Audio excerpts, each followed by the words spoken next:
গ্রিসের নতুন বড় পদক্ষেপ। প্রধানমন্ত্রী কিরিয়াকোস মিৎসোতাকিস ঘোষণা করেছেন, 15 বছরের নিচের শিশুদের জন্য সামাজিক যোগাযোগ মাধ্যমে প্রবেশ বন্ধ করা হবে।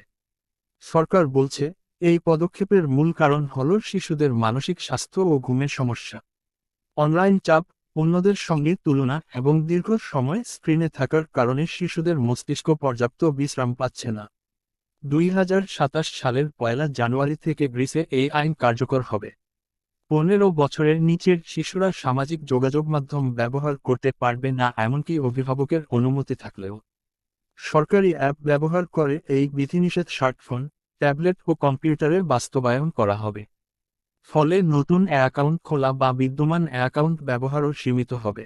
শিশুদের আরও সুরক্ষার জন্য জুয়া, অশ্লীল কন্টেন্ট, তামাক ও মদ সংক্রান্ত সাইট এবং ডেটিং প্ল্যাটফর্মেও নিয়ন্ত্রণ আরোপ করা হবে।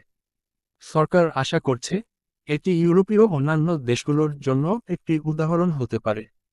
ডিজিটাল যুগে শিশুদের সুরক্ষা এখন প্রধান প্রাধান্য।